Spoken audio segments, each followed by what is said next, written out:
Baik, bismillahirrahmanirrahim. Assalamualaikum warahmatullahi wabarakatuh.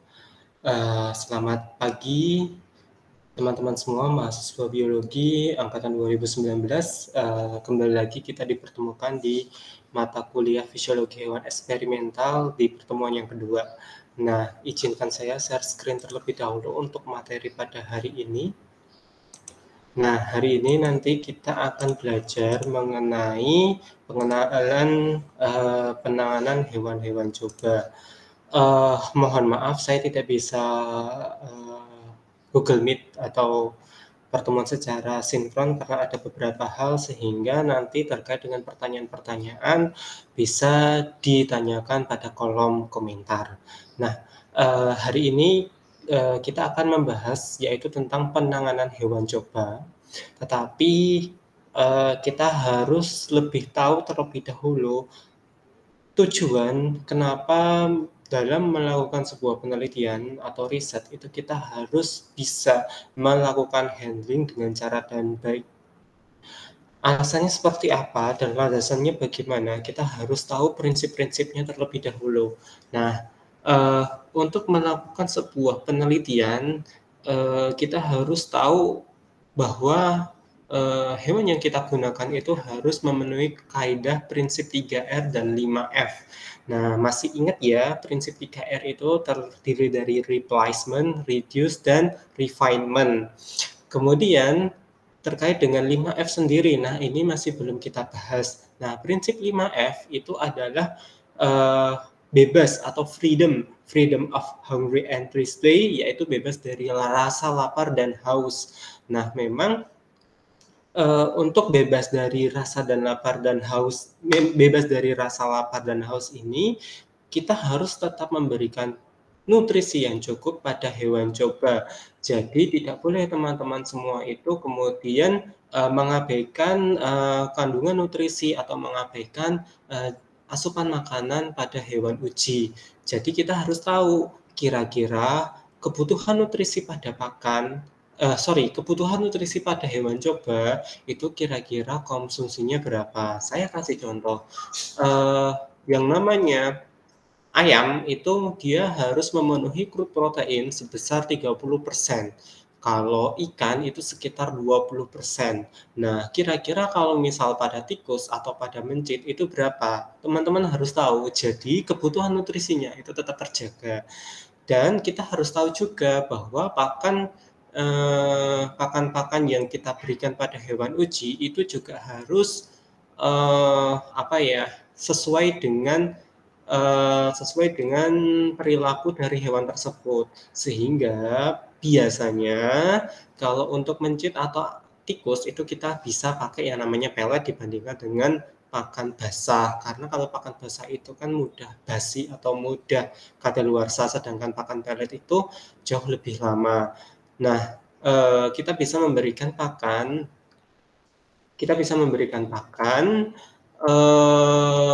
dengan pelet terutama. Nah, itu kita harus tahu dulu bentuk dari pakan tersebut. Oh, pakan ini ternyata bentuknya agak sedikit berbentuk seperti tepung. Kalau bentuk seperti tepung itu tidak cocok untuk hewan pengerat, karena kalau hewan pengerat itu dia modelnya adalah menggenggam makanannya.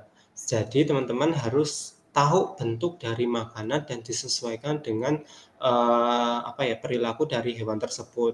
Kemudian air minum. Nah, untuk model air minum yang ada di sini, air minum itu harus benar-benar dalam kondisi yang steril atau air minumnya itu tidak terkontaminasi oleh mikrobia-mikrobia. Nanti kalau misalnya terkontaminasi, berarti hewan ujinya nanti kemungkinan akan merasakan sakit atau minimal diare. Jadi kita harus tahu kira-kira sumber dari air minumnya itu bagaimana. Paling bagus itu adalah kita menggunakan air minum galon aqua, itu yang paling baik. Tetapi kalau misalnya kita tidak ada pasokan tersebut, kita bisa menggunakan air ledeng. Hanya saja untuk air ledeng benar-benar memastikan bahwa sumber dari air ledeng tersebut itu aman dan tidak ada kontaminasi atau sumber-sumber bakteri. Atau kalau misalnya mau menggunakan air ledeng itu teman-teman semua bisa dimasak terlebih dahulu agar bakterinya itu mati. Kemudian yang kedua itu adalah freedom of discomfort, yaitu bebas dari ketidaknyamanan. Jadi hewan uji saat kalian melakukan treatment itu teman-teman itu harus apa ya, memperhatikan hewan ini nyaman atau enggak pada saat penelitian. Kandangnya kayak gimana? Apakah ukuran kandangnya sesuai atau tidak? Berapa sih ukuran kandang untuk satu ekor tikus atau berapa sih ukuran kandang kalau misalnya di dalam kandang tersebut ada 4 atau 6 ekor tikus. Nah, kira-kira padat atau tidak? Kalau padat harus dipindah beberapa hewannya seperti itu agar mobilitas pada hewan tersebut itu tetap terjaga. Kemudian sekam juga perlu diperhatikan kira-kira sekam yang kalian gunakan itu apakah kotor atau tidak, kemudian sering dibersihkan atau tidak, atau bahkan tidak ada sekam sama sekali. Jadi untuk memelihara hewan itu paling baik agar hewan tersebut nyaman dan apa ya istilahnya kotoran-kotorannya itu bisa terserap dan tidak menimbulkan bau yang tidak sedap, itu teman-teman saya sarankan wajib menggunakan sekam. Pencahayaan juga diatur, kalau misalnya di dalam ruangan berarti kita harus mengatur kira-kira jam berapa sampai jam berapa itu nanti kita nyalakan lampunya. Saya kasih contoh misal jam 6 pagi sampai jam 6 sore itu kita nyalakan lampunya, kemudian nanti di malam hari kita matikan lampunya, sehingga disesuaikan dengan perilaku dari hewan tersebut. Jadi mereka tetap merasakan malam dan siang walaupun mereka berada di dalam ruangan. Nah, itu kalau misalnya desain kandangnya itu ada di dalam ruangan, tetapi kalau desain kandangnya itu di luar ruangan, nah model pencahayaan itu jauh lebih bagus lagi karena mereka menggunakan sumber sinar matahari secara langsung. Kemudian, mohon maaf ini turun-turun sendiri. Nah, kemudian ukuran kandang juga perlu diperhatikan, apakah memang tadi ya, membuat hewan tersebut nyaman atau tidak. Selanjutnya, prinsip 5F yang ketiga itu adalah freedom of pain atau bebas dari rasa nyeri dan cedera atau penyakit. Jadi teman-teman saat melakukan treatment, handlingnya itu benar-benar dipastikan bahwa aman dan nyaman.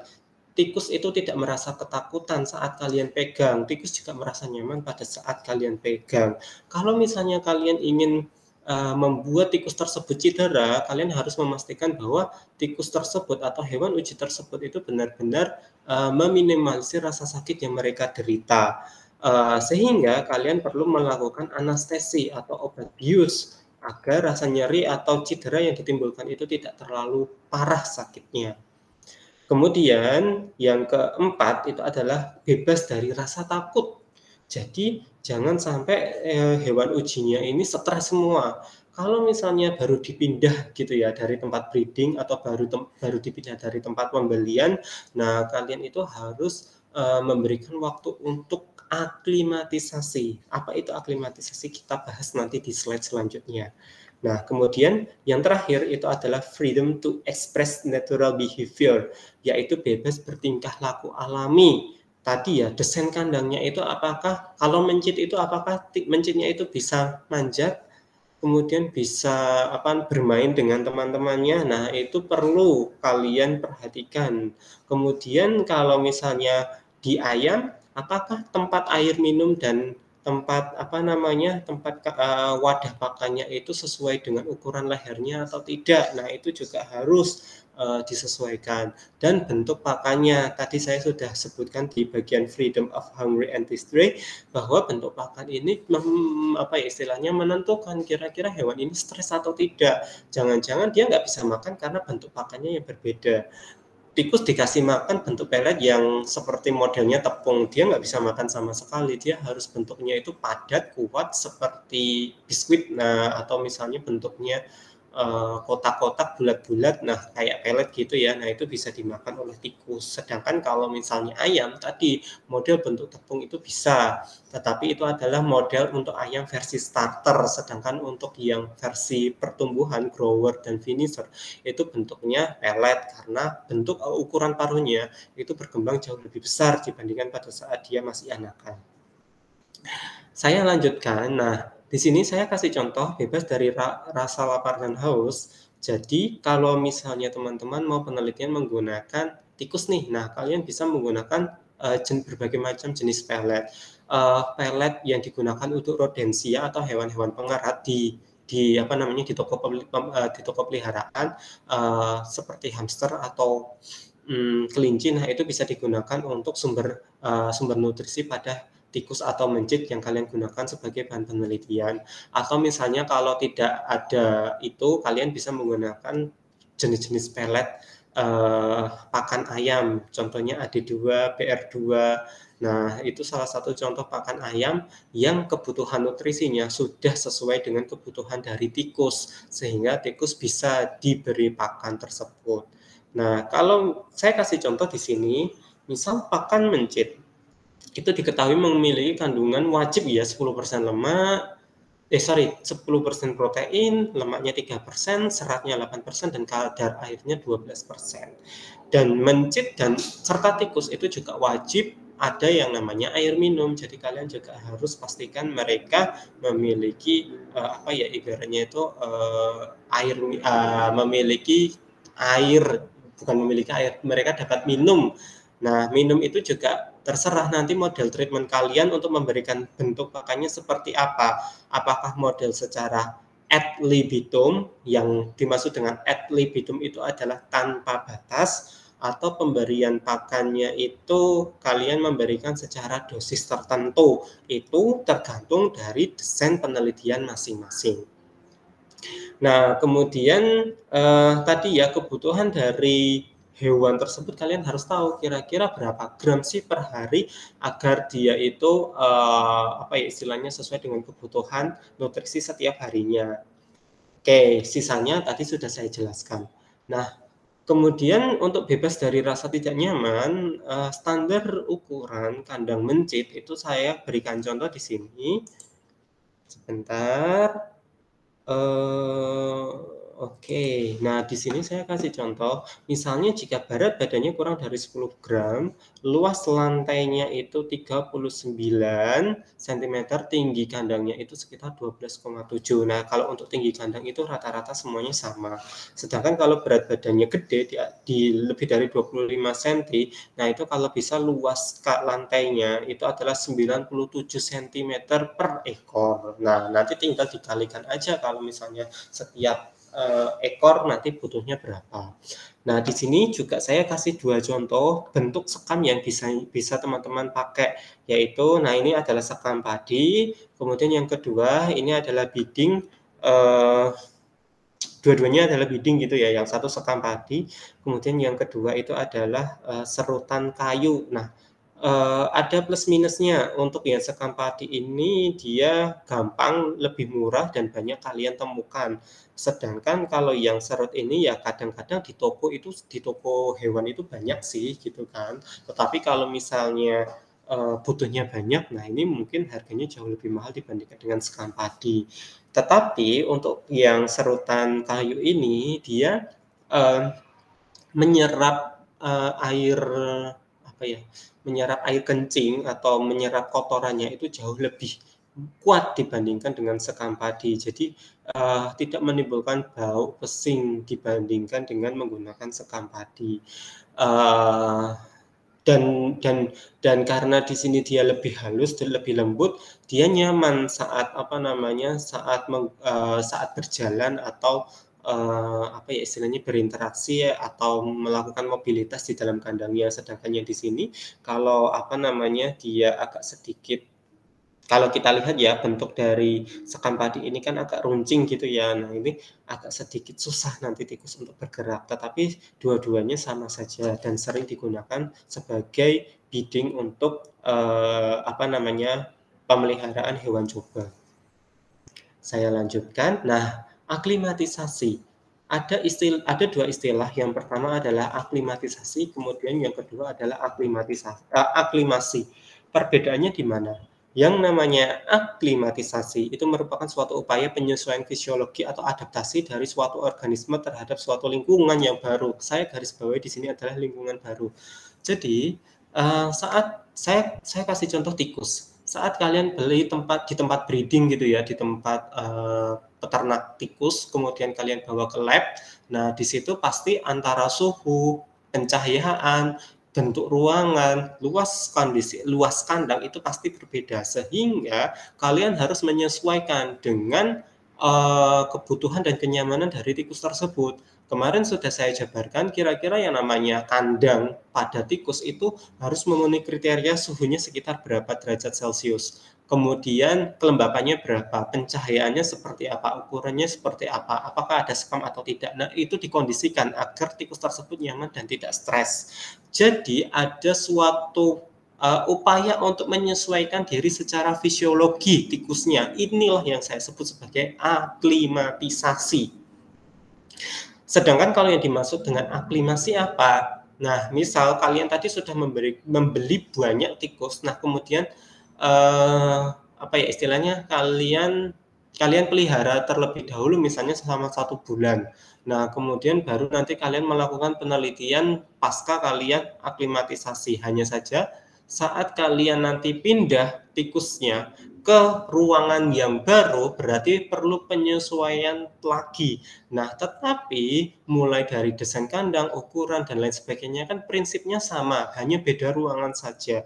Nah, penyesuaian fisiologi dan perilaku inilah yang kita sebut sebagai aklimasi. Jadi, dia tidak menyesuaikan terhadap suatu kondisi lingkungan yang sangat-sangat baru, tetapi hanya menyesuaikan secara fisiologis saja, penyesuaian fisiologi perilaku saja. Dan biasanya model aklimasi ini hanya sebentar, beberapa jam atau beberapa hari.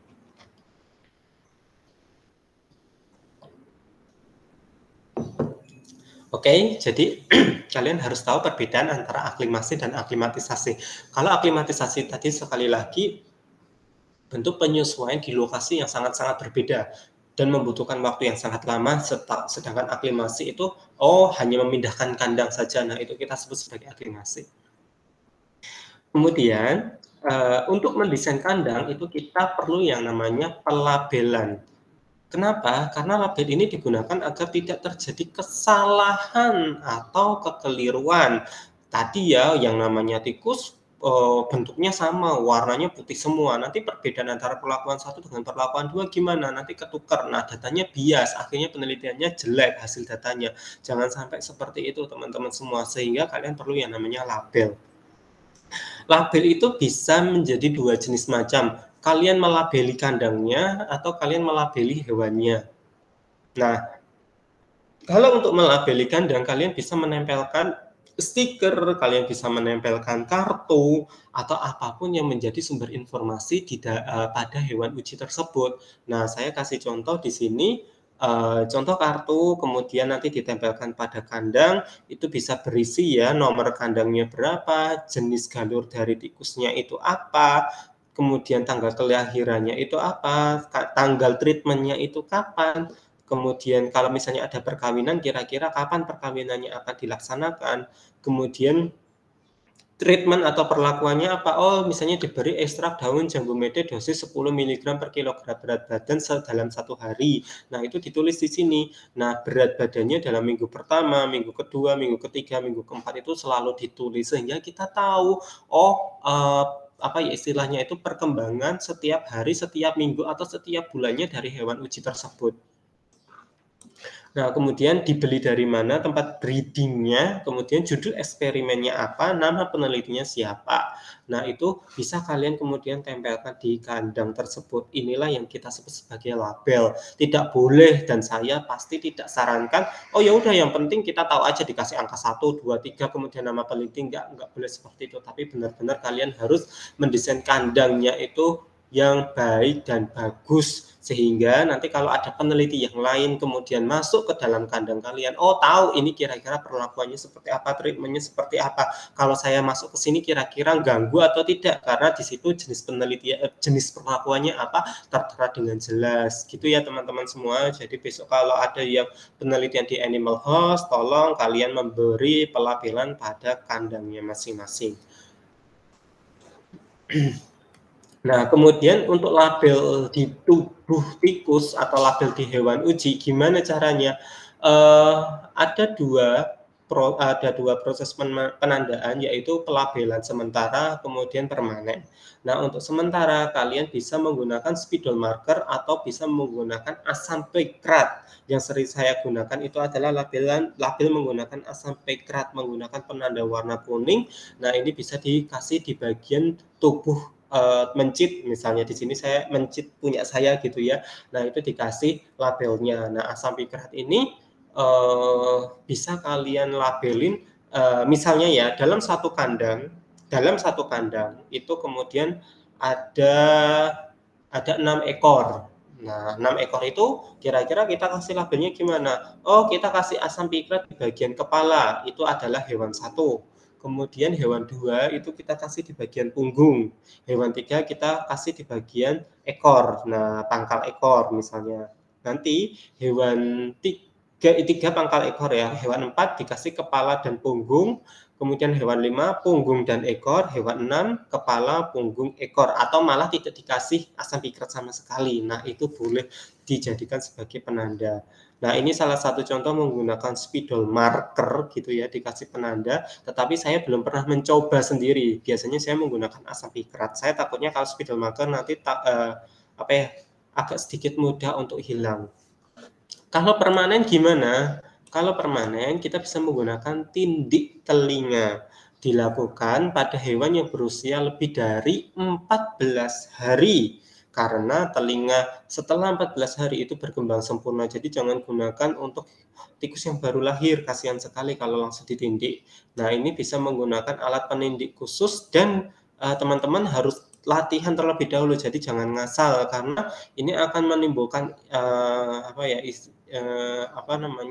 akan menimbulkan rasa sakit pada hewan uji, sehingga kalian harus melakukan beberapa prinsip seperti aseptis agar tidak terjadi kontaminasi, kemudian dianestesi agar dia tidak menimbulkan rasa nyeri yang berlebihan. Nah, kemudian tekniknya itu harus benar-benar bisa. Nah, ini adalah salah satu contoh ya, beberapa pelabelan, oh misalnya yang hewan 1 di kiri, hewan 1 di kanan, nanti di bagian bawah atau di tindik 2, ya di tindik 3 dan lain sebagainya. Nah, itu bisa menjadi penandaan permanen pada hewan uji. Kemudian selain ditindik bisa dikasih label. Nah, ini bisa dibuat dari besi atau plastik. Jadi kayak dikasih anting-anting gitu ya, dikasih tag gitu.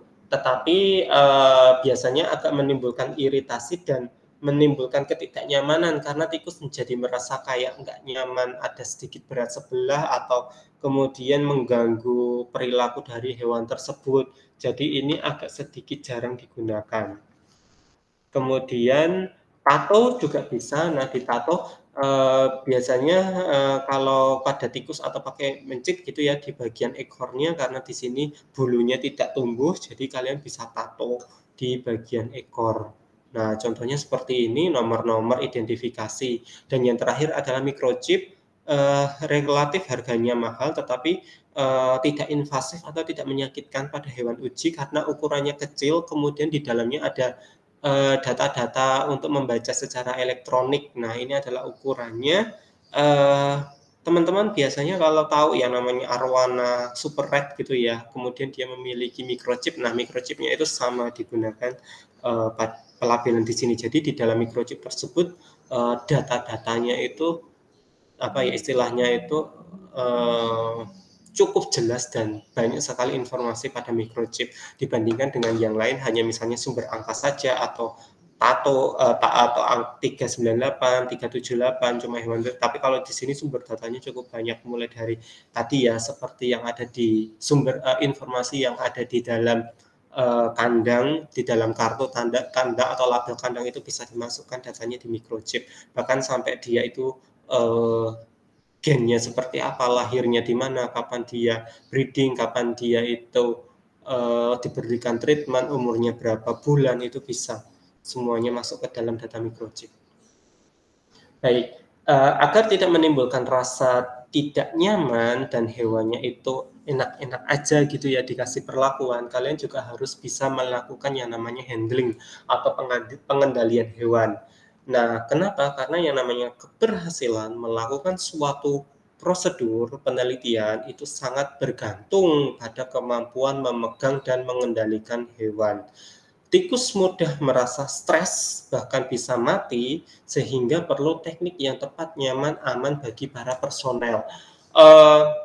Memang dulu waktu penelitian ada beberapa yang kemudian pada saat handling mencekok gitu ya, memberikan treatment ekstrak masuk ke dalam sondenya, agak sedikit gagal, kemudian ada beberapa hewan yang mati. Nah itu nggak apa-apa, ya namanya latihan gitu ya, ya proses belajar seperti itu. Tetapi teman-teman juga harus belajar dari kesalahan sehingga tidak akan menimbulkan kematian di hewan uji berikutnya. Kemudian habituasi tikus terhadap proses handling yang lembut atau gentle sangat membantu praktik penelitian. Dilakukan dengan lembut dan jangan membuat gerakan mendadak karena hewan uji akan kaget, kemudian loncat, atau bahkan kalau ada alat di dalam tubuh yang baru kalian treatment kan, itu kemudian dapat apa ya istilahnya itu merusak bagian organ yang lain. Tadi salah satunya adalah saat menyonde, kalau nanti kalian membuat gerakan mendadak pada hewan uji, nanti takutnya dia akan menusuk organ pencernaan atau sistem pernafasannya. Nah, bagaimana cara mengeluarkan tikus dari kandang? Nah, paling mudah itu adalah ekor, karena ekor ini yang digunakan. Kenapa kita memilih tikus? Karena tikus dan mencit ini memiliki ekor yang panjang sehingga kita bisa handling menggunakan ekor tersebut dan diambil secara perlahan. Sedangkan kalau hewan yang tidak memiliki ekor itu agak sedikit lebih susah. Nah, dilakukan dalam waktu singkat. Kenapa? Karena kalau waktu kelamaan nanti takutnya ekornya putus. Dan jangan pernah memegang pada bagian tengah atau pada bagian ujung, karena nanti kemungkinan putusnya akan lebih tinggi. Nah, sehingga kalian nanti bisa memegang pada bagian pangkal yang ada di sini.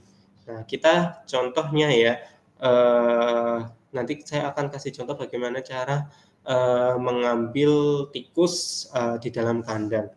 Nah, ini adalah teknik handling dibagi menjadi dua, yaitu menggunakan tangan atau hand manual fixation, kemudian ada bantuan alat yaitu tool fixator intervention.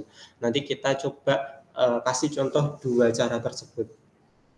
Bagaimana untuk yang menggunakan tangan? Sebenarnya gampang sih, terutama kita coba kasih contoh pada tikus gitu ya.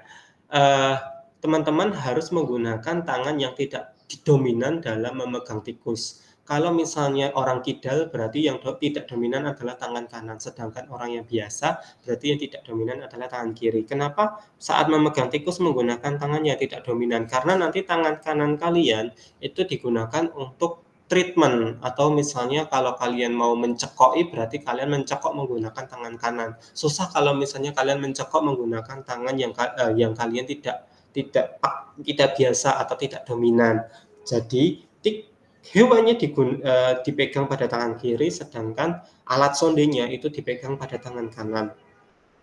Nah, jari jempol berada di bawah kanan depan tikus. Nah, ini misalnya ada mouse gitu ya, jari jempolnya itu ada di bawah kaki kanan depan tikus, kemudian jari telunjuk berada di atas kaki kanan depan tikus atau di bagian lehernya, seperti ini. Kemudian kepala tikusnya berada di antara jari telunjuk dan jari tengah. Jadi dia seperti meneka lehernya, serta dipastikan posisi leher dan kepala tertahan kedua jari.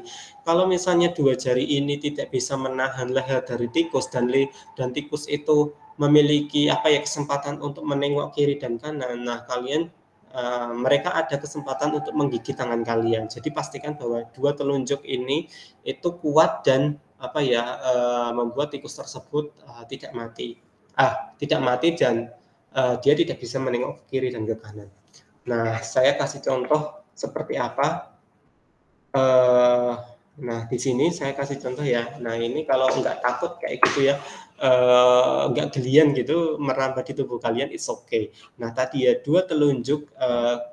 jari telunjuk dan jari tengah itu berada di leher tiks itu berada di dua ini. Jadi ini berfungsi untuk menopang agar lehernya itu tidak bisa kemana-mana. Kemudian ibu jari kalian itu memegang pada bagian dadanya sehingga dia tidak bisa bergerak. Nah, kalau misalnya posisi kaki posteriornya itu ada di belakang atau ekstremitas posteriornya ada di belakang, dia tidak ada gerakan untuk mendorong tubuh kalian. Jadi tidak ada kesempatan untuk mereka mencakar. Nah, ini adalah handling yang bagus. Tikus tidak bisa menengok sehingga nanti kalau kalian memberikan treatment itu aman.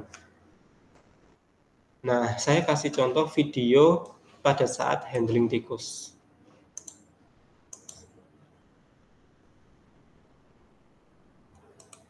Nah, coba kita lihat bareng-bareng.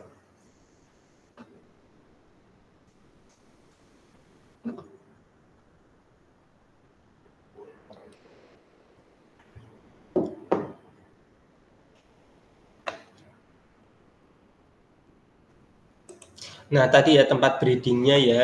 Nah, ini adalah pakannya. Kemudian ini adalah sekam yang mereka pakai. Nah, mereka pakai istilahnya itu wadah kotakan agar saat dia nanti tidur atau istirahat itu dia bisa berinteraksi dengan nyaman.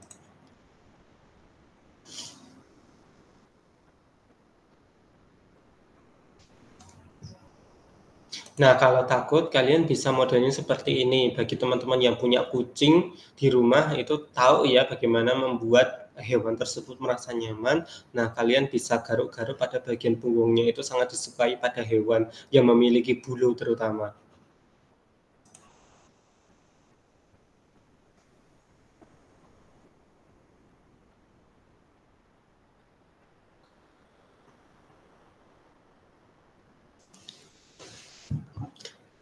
Nah, kalau takut kalian bisa kalau tikus atau mencitnya takut, terutama tikus sih karena ini gede gitu ya. Nah, kalian bisa taruh seperti ini, seperti kayak anak kecil atau bayi itu kalau ketakutan ada tamu orang lain gitu ya, nggak kenal gitu biasanya mereka akan ngumpet di ketiak orang tua. Nah, ini tikus juga sama. Nah, itu bisa kalian lakukan juga agar dia tidak mengalami stres yang berlebihan. Indikator dari stres itu dari mana? Nah, saat dia bernafas dengan cepat dan detak jantungnya berdetak dengan cepat, nah itu adalah kondisi dia mengalami stres.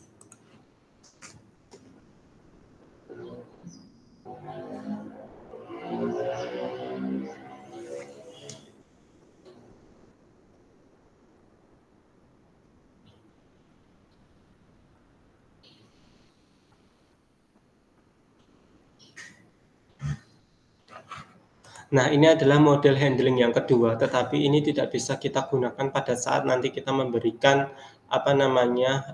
senyawa untuk masuk ke dalam tubuhnya. Nah, ini hanya untuk melihat kondisi tubuhnya, itu kita bisa tarik pada bagian kulit di punggung tikus tersebut.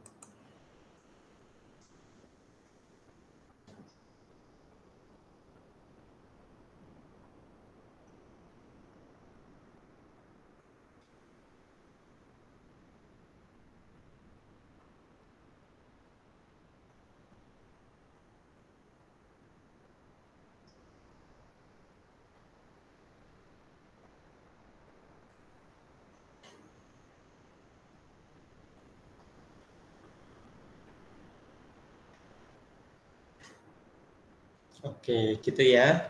Saya lanjutkan. Bagaimana dengan mencit? Sebenarnya sama. Jadi prinsip sama dengan tikus, hanya saja karena ukurannya yang kecil, jadi ada beberapa sedikit handling yang berbeda.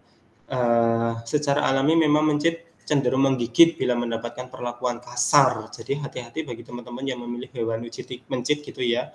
Nah, kedua dilakukan pengambilan ekor, kemudian mencit ditaruh ke dalam kawat kasar dan ekornya sedikit tarik, kemudian cubit. Nah, ini yang beda dengan tadi kalau tikus itu dia apa namanya digenggam, tetapi kalau yang mencit itu kita cubit kulit bagian belakang kepala dan cepit ekor menggunakan jari. Nah, di sini kita lihat kita tadi tarik pada bagian ekornya sehingga nanti dia akan menggenggam.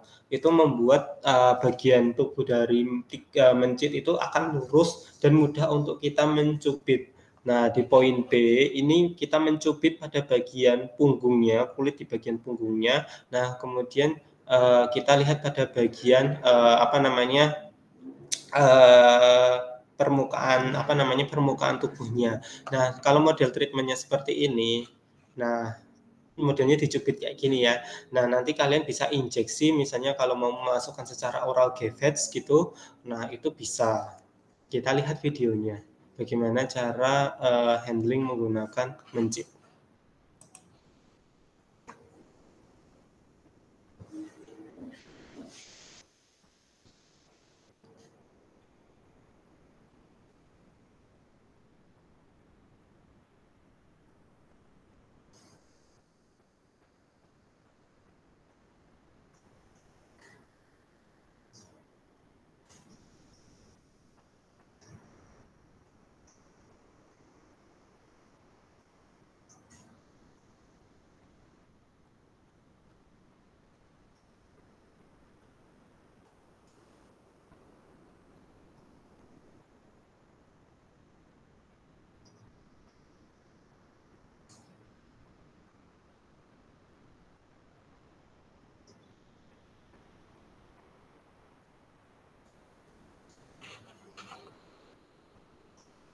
Nah, kalau kita lihat dengan mencubit pada bagian dorsumnya, terutama dekat pada bagian leher sampai pada punggung ya, jadi besar yang kalian cubit, itu membuat kepala yang ada di sini tidak bisa menengok ke kanan dan ke kiri. Pastikan bahwa kedua tangan di sini dia tidak bisa menggenggam, jadi benar-benar seperti ketarik seperti itu sehingga dia nggak bisa bergerak. Kedua tangan anteriornya. Nah, kemudian eh, jari kelingking kalian atau jari manis kalian itu bisa menjepit ekornya. Nah, itu mempermudah pada bagian dari belakang itu tidak bergerak. Nah, kalau seperti ini, insya Allah bukan tikus, mencit itu dia tidak apa ya namanya, tidak memberontak.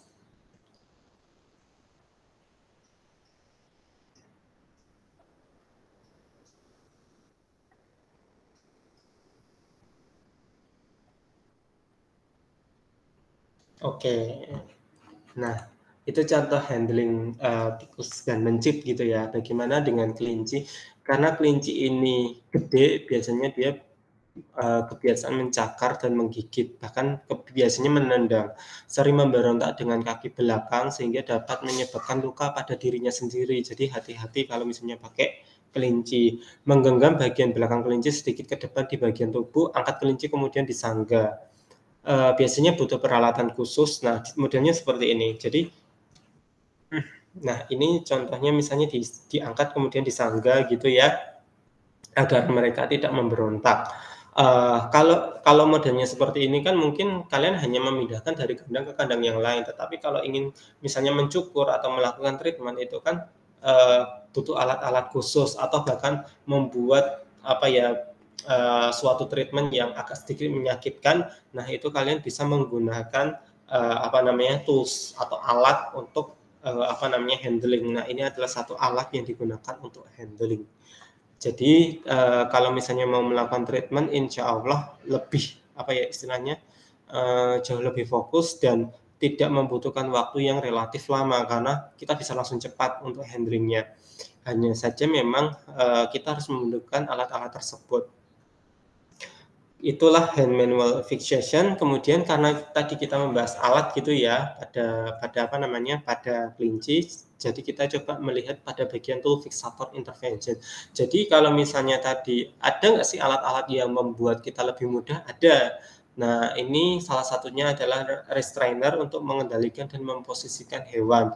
Fungsinya untuk apa? Kalau kita ingin mengambil sampel darah, kita harus sesingkat mungkin karena hewan ini akan stres. Kenapa? Karena stres karena kalau kita lihat tikus itu kemudian akan dimasukkan ke dalam Nah, tikus itu yang akan dimasukkan ke dalam tabung gitu ya. Nah, kemudian cuma ekor saja. Di ekor ini kemudian kita akan mengambil sampel darahnya misal. Nah, itu kita harus cepat karena kalau kelamaan nanti tikusnya stres dan apa namanya menyebabkan gangguan mekanisme fisiologi, takutnya nanti akan mengganggu data kalian. Nah, ini terbuat dari silinder plastik, mudah dibersihkan dan disinfeksi. Jadi di apa namanya dibunuh kumannya. Kemudian hanya ekor tikus yang keluar itu mengakses vena ekor untuk mengambil sampel. Nah, kemudian kalau kita bisa handling, apa yang kita lakukan selanjutnya? Ya, kita akan memberikan zat uji. Rute pemberian zat uji itu ada berbagai macam jenis. Ada yang melewati darah, ada yang melewati saluran pencernaan, dan ada melewati bagian-bagian yang lain. Cara pemberian zat uji sangat penting karena setiap zat uji berbeda penyerapannya oleh tubuh terhadap lokasi pemberian. Kesalahan penanganan dapat mengakibatkan stres dan data menjadi tidak valid serta melukai peneliti. Nah, ini salah satu contoh kita bisa menginjeksi pada bagian bawah kulit atau kita sebut sebagai injeksi subkutan. Ini menyuntikkan di area punggung. Nah, contoh-contoh obat yang tidak menyebabkan iritasi kulit itu kita bisa modelnya seperti ini. Langsung diinjeksi. Tetapi sebelum injeksi teman-teman harus anestesi, dikasih obat bius terlebih dahulu. Nah, seperti ini ya di bagian bawah kulit. Itu adalah subkutan. Nah, peredarannya berarti nanti di bagian kapiler darah bawah kulit. Kemudian ada intramuskular. Nah, teman-teman mungkin yang kemarin disuntik vaksin. Nah, ini adalah model intramuskular juga. Jadi menyuntikkan di antara otot. Nah, kalau mencit di sini contohnya dia adalah di otot tungkai atas depan atau belakang. Nah, berarti di bagian jaringan otot. Itu juga peredaran darah alirannya nanti melewati kapiler darah. Intraperitoneal atau disuntikan di rongga peritoneum perut, rongga-rongga perut. Nah, di bawah abdomen itu juga bisa. Kemudian ada juga intravena. Jadi tadi kalau teman-teman kalau misalnya menggunakan tools fixator gitu ya. Nah, ini selain kalian mengambil sampel darah, kalian juga bisa memasukkan zat uji di sini. Mau obat-obatan atau apalah itu bisa kalian masukkan. Relatif cepat responnya menyuntikkan ke dalam vena lateralis ekor. Nah, selain lewat darah, itu juga bisa lewat saluran pencernaan. Nah, ini kita sebut sebagai oral atau internal, melalui saluran pencernaan. Nah, yang paling gampang itu kita bisa berikan secara ad libitum atau kita campurkan ke dalam pakan atau air minum. Jadi nanti kita punya pakan, nah ini misalnya model untuk nutrisi atau feed suplemen gitu ya, pada hewan-hewan ternak atau misalnya pada ikan, nah itu kita bisa larutkan di situ. Kita misalnya contohnya senyawanya itu berupa ekstrak, kemudian ekstraknya dikasih ke pakan, dilarutkan, kemudian diberikan, itu boleh. Hanya saja kalau zat uji yang ada di sini itu kok nggak enak, dirasa tidak enak sama hewannya, kadang hewan itu tidak mau makan atau mengurangi konsumsinya. Jadi dia makannya itu dikit, nah itu bisa. Nah, kalau modelnya seperti itu, cara yang selanjutnya gimana, Pak? Kita bisa menggunakan sonde atau memaksakan larutan itu masuk ke dalam saluran pencernaannya. Nah, inilah yang dimaksud sebagai alat sonde. Nah, caranya seperti apa? Ini yang sering saya gunakan itu adalah cara menggunakan sonde. Nah, di mana kita harus tahu pada bagian lambung, kira-kira lambung itu di mana? Area lambung itu adalah di bawah dari torak atau rongga dada. Nah, di sini adalah area lambungnya. Oh, berarti kita harus tahu titik lambungnya itu di sini. Nah, kemudian ini adalah alat sonde. Ini ada kanulnya, di mana kanul ini harus sampai menuju ke lambung. Berarti harus sampai ke sini. Tidak boleh kurang, tidak boleh berlebihan. Ingat ya, tidak boleh kurang, tidak boleh berlebihan. Nah, kita harus tahu juga kira-kira volume lambung tikus dan volume lambung mencit atau volume hewan yang kita pakai sonde itu kira-kira berapa. Contoh kalau tikus itu 5 mili, sehingga kalian tidak boleh lebih dari 5 mili. Biasanya kalau tikus maksimal saya kasih itu adalah 2 mili. Nah, terbuat dari metal stainless steel, kemudian wajib mengukur besar sonde yang diberikan. Nah, kenapa? Tadi Saat kita sonde memasukkan memasukkan kanul ini ke dalam mulut, itu tidak boleh hanya sampai esofagus, benar-benar harus sampai lambung. Jadi kita harus tahu lambungnya di sini. Nah, dari gambar A, dari gambar B, dan dari gambar C, yang paling benar atau yang paling baik kita gunakan itu adalah yang B. Karena apa? Karena panjang kanulnya itu sesuai dengan ukuran lambung dari tikus. Sedangkan yang A itu dia kepanjangan, sedangkan yang C itu dia kependekan. Karena ukuran lambungnya ada di garis yang ada di sini. Gitu ya teman-teman semua ya. Nah, keuntungannya lagi karena yang namanya tikus dan mencit itu saat kita sonde dia tidak memiliki respon muntah. Beda dengan monyet yang dia bisa muntah atau manusia juga kalau dikasih disogok gitu ya mulutnya kayak gitu dia juga responnya muntah. Nah, si tikus dan mencit ini dia tidak muntah. Jadi apa ya istilahnya itu akurat kalau kita melakukan treatmentnya pemberian zat ujinya itu menggunakan sonde. Nah, bagaimana caranya? Yaitu kita bisa pegang tikus sesuai dengan metode handling yang awal tadi, yang modelnya seperti ini, jarinya tadi yang seperti ini. Nah, kemudian kita harus memperkirakan ukurannya seberapa. Nah, kemudian kita harus masukkan, dan masukannya itu sampai benar-benar menuju ke lambung.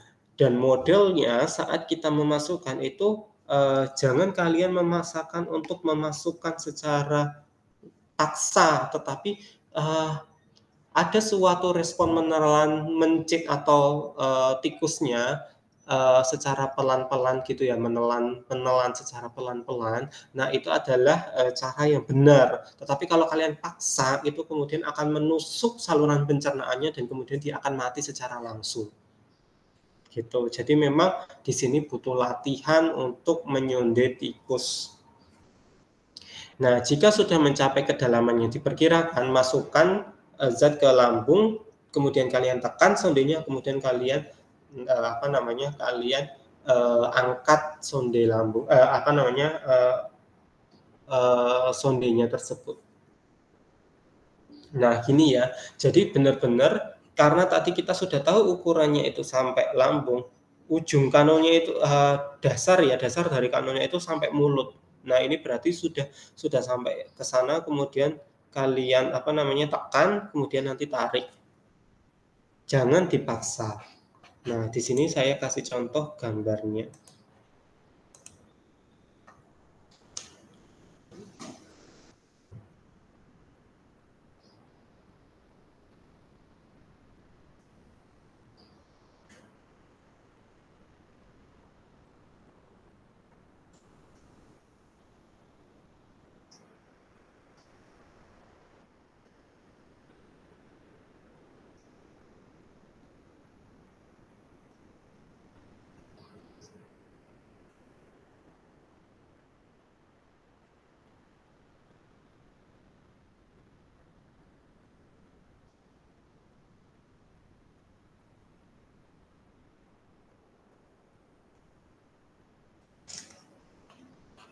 Nah, kita harus memastikan bahwa pas dengan lambung dari mencit tersebut. Ini kan pakai mencit gitu ya, dipastikan. Kemudian ini dia tidak bisa menengok ke kiri dan ke kanan, kepalanya itu tegak lurus dengan arah atas gitu ya. Maaf.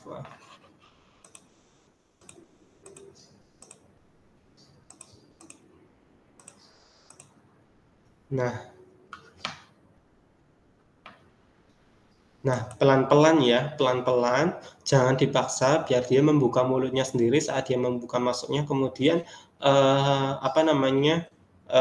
kita ngikuti bagaimana dia menelan. Jadi bukan kita memaksa untuk menusuk masuk ke dalam, tetapi, ibaratnya membantu mencit ini menelan, kanulnya.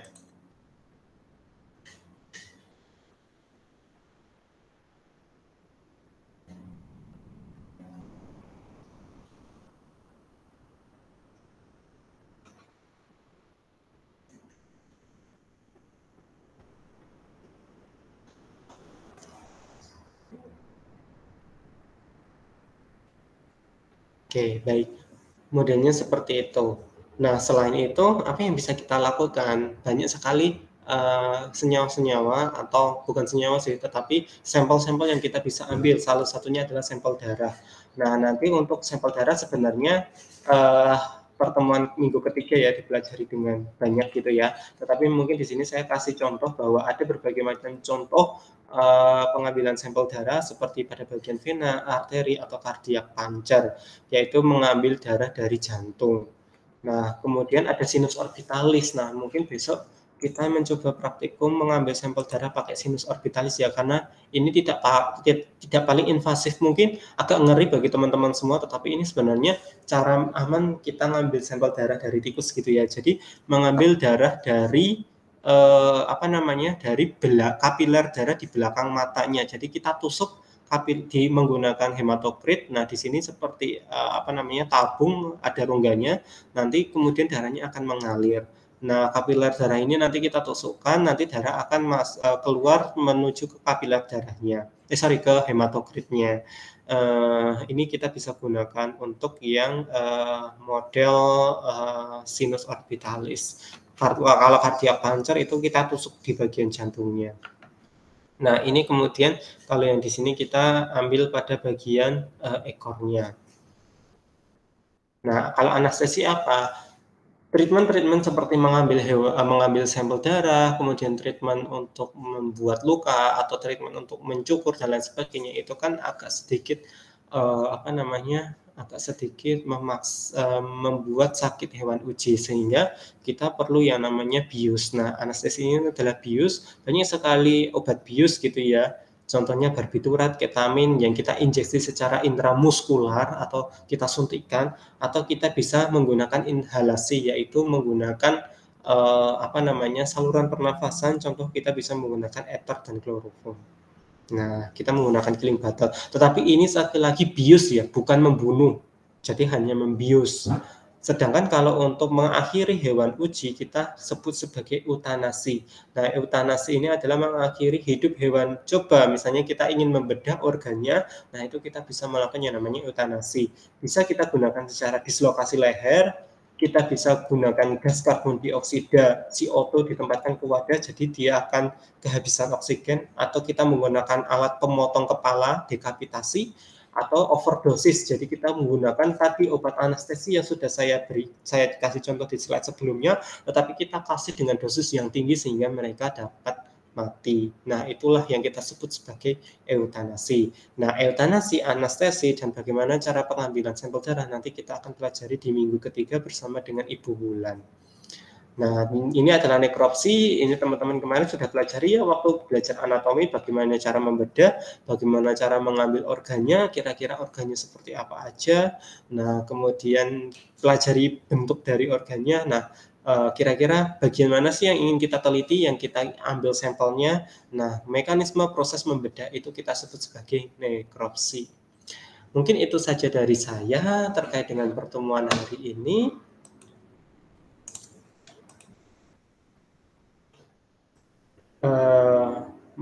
Nanti kalau misalnya ada pertanyaan dari teman-teman semua, silakan kalian pertanyaannya bisa ditampung di kolom chat, nanti saya akan jawab pertanyaannya satu persatu.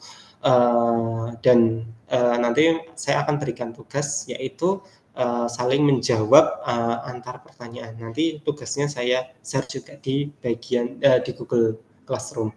Itu saja dari saya. Sekian, terima kasih. Wassalamualaikum warahmatullahi wabarakatuh.